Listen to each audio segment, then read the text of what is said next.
Hi everybody, I'm Joel, and I'm Joel. Your government affairs team. So what was the last thing that you said before we started rolling here? I said Rome is burning. Rome is burning. So, Joel, you and I don't agree on much, and we don't agree on this tax reform bill and the bottom line of it. You will just never accept the reality that tax cuts could cause increases in revenue and economic growth. We're completely on the opposite extremes, but I think that you would agree with me that this is about as weird a week as I've ever had in Washington. It's strange. There's a lot happening, right? So we see the tax, it's moving. There's going to be a vote in the Senate, it looks like, at the end of this week. Still no clarity as to whether or not the votes are there, but they're getting a lot closer. I think the holdouts that everyone's still looking at is less and less Susan Collins, and more increasingly so John McCain. And then there's still a question mark around Jeff Flake and Bob Corker. Though the vote in the Senate Budget Committee yesterday at 52-48, which is straight party line. Sorry, not Budget Committee. Moved out of Budget Committee 52-48 to motion proceed on the floor. So most of my colleagues think it's going to pass. So let's do a a little bit of big picture, and then more about what is this going to mean to our broker member firms. So the big picture,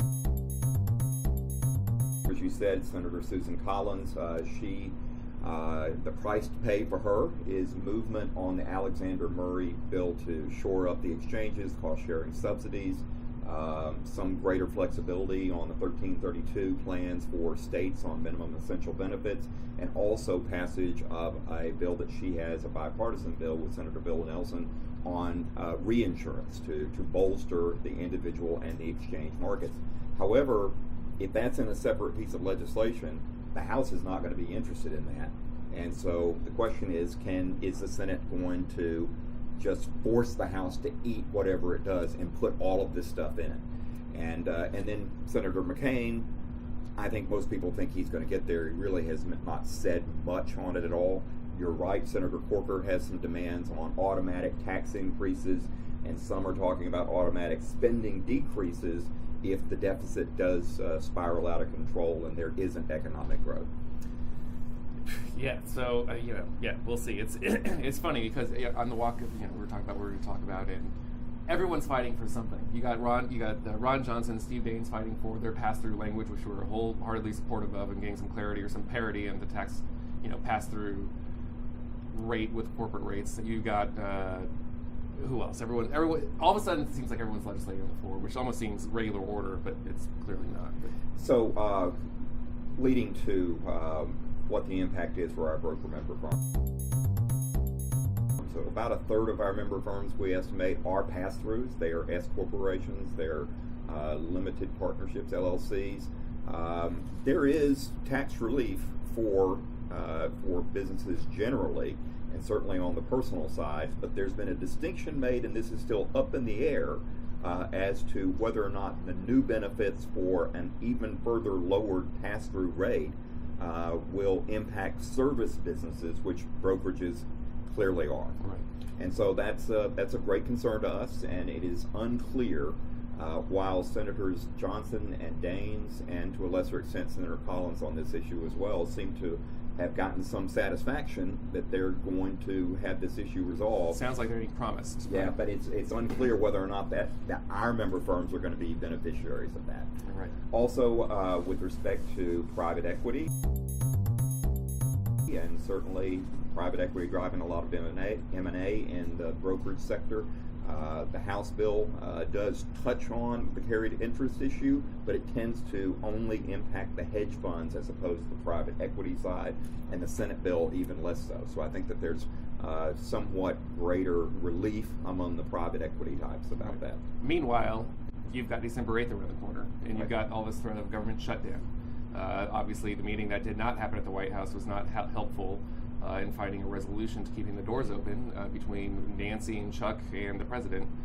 But we've got a lot of issues that are going to be held up in that. We've got the National Flood Insurance Program, right? That expires on December 8th also. And the expectation now is it's just going to be a very short term, 3 weeks or so, right, leading to probably what will be a more long-term continuing resolution. But that's a little bit of wishful thinking. We're almost in an Armageddon type environment with respect to the just venom between that side of Pennsylvania Avenue and that side of Pennsylvania Avenue that we look out on here. So Somehow, there will be some kind of a muddle, but I don't see the National Flood Insurance Program getting, separate airtime anytime in the next 2 or 3 months. Yeah, no, I don't either. And we had some good conversations yesterday with Senate staff. We got kind of laughed out of the room because they were saying, with all due respect, we've got some bigger fish to fry right now. So we suspect that this will probably be roped into whatever CR package they pass with, hopefully keeping the government doors open. But we'll see how that plays out. And so on the healthcare front, I think all eyes are on Susan Collins, whether or not this fixed for the individual and exchange markets. We care about that because we need stabilization there in order to ultimately preserve the employer-based healthcare system. So that's always going to be our number one. Right. I would urge you all to stay tuned on the tax reform front. We've got a webinar with our brains on this from Steptoe and Johnson next Wednesday at 1:30. You'll see the save the date information attached to this email. I highly encourage you to join because they will go into the weeds and all the granular details that are in this bill that impact us, including the pass-through language, executive comp language, everything impacting the insurance industry. You'll want to dial in for that. So that'll be 1:30 Eastern Standard Time on next Wednesday with, again, our team at Steptoe, including Amanda Varma, unless she has a baby before then. So we'll make sure some smart folks are on that in any event. So hope you have a great weekend. Happy holiday season. All the best. Thank you.